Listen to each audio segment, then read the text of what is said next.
My name is Michelle Blanco, and this is what I believe.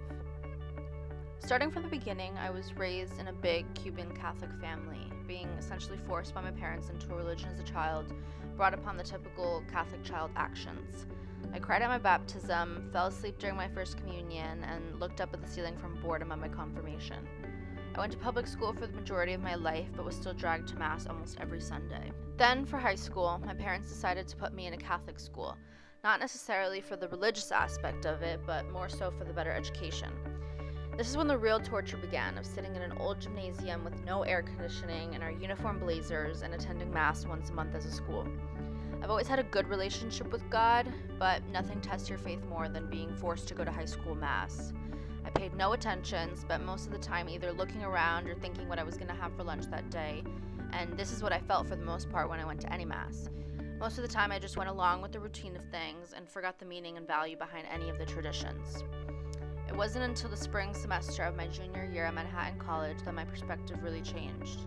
I had to pick a religion class, and based on my schedule and time spent searching through the ratings of Rate My Professor scores, I decided on Mass and its music with Professor Mulligan. Before the class began, I took a look at the syllabus where it said I had to do numerous field studies, and I remember thinking how horrible it was going to be to have to wake up early on a Sunday mornings and trek down into the city to go to Mass, and I also had to go through the awkwardness of filming it. While those things were both true, it was a completely life-changing experience.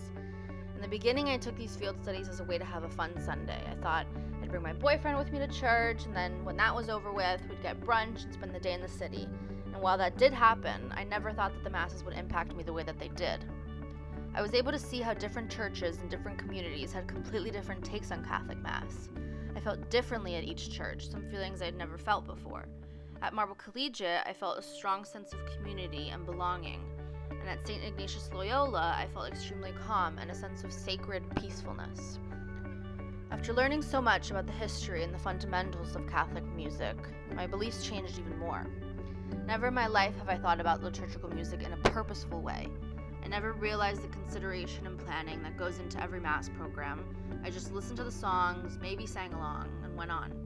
But now, every Mass I attend, I think of how the songs work together in a Mass, how they relate to the readings of the day, and how different liturgical styles of music are purposefully chosen. After this class, this is what I believe. I believe the Catholic Church should mandate musical education in Catholic schools or CCD classes. I believe members of a congregation should be informed on why they are singing what they're singing, because for me, it's made such a difference in the way I appreciate the Mass as a whole. I believe people should church hop in a sense, from only attending a few churches in my life to visiting 5 different ones in the course of a few months. I can say that no church is the same, and everyone's church needs are different. Being cultured in the way that numerous churches do things differently allows one to grow in their faith as a Catholic and really pay attention to the purpose of the parts of the Mass, rather than just blindly following along. I believe that liturgical music should be sung because it allows for outward expression, but also internal contemplation. I believe that liturgical music can be modernized, but should also remain sacred and be fundamentally traditional.